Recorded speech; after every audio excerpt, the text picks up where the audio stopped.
ಬನ್ನಿ ಟಿವಿಎಸ್ ಕ್ರಾಸ್ ಹೇಳ್ಕೊಳ್ರಮ್ಮ ಹುಷಾರಾಗಿ. ಡ್ರೈವರ್ಗಳು ಹೆಣ್ಮಕ್ಳು ಮಾತಾಡ್ಸಕ್ಕೆ ಕಾಯ್ತಿರ್ತೀರಲ್ಲಪ್ಪ ನೀವು.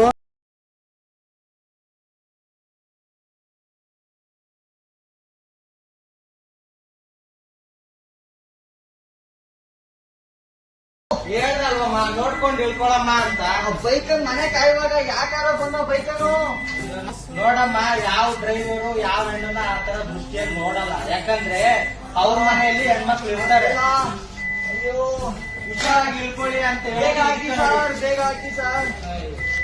ಯಾಕೆ ಹೇಳ್ತಾರೆ ಅಂತ ಕೇಳಲ್ಲ, ಬೈಯೋದಂದ್ರೆ ಗೊತ್ತು ನಿಮ್ಗೆ ಜನಗಳಿಗೆ. ಸರ್ ಬೈಕನು, ಅಯ್ಯೋ ಬೈಕ್ಗಳಲ್ಲಿ ರಸ್ತೆಗಳಲ್ಲಿ ಬಂದು ನಮ್ಗೆ ಯಾಕೆ ಪ್ರಾಣ ತಿಂತಾರೆ. ನೋಡಮ್ಮ, ನಮ್ಮನೇಲೂ ಹೆಣ್ಮಕ್ಳು ಇರ್ತಾರೆ.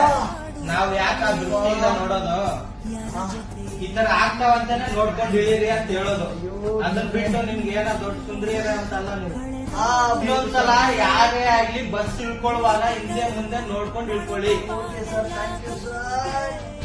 ಡ್ರೈವರ್ಗಳಿಗೆ ರೆಸ್ಪೆಕ್ಟ್ ಕೊಡೋದು ಕಲೀರಿ. ಯಾಕೆ ಹೇಳ್ತಾರೆ ಪದೇ ಪದೇ ಯಾಕೆ ಹೇಳ್ತಾರೆ ಅಂತ.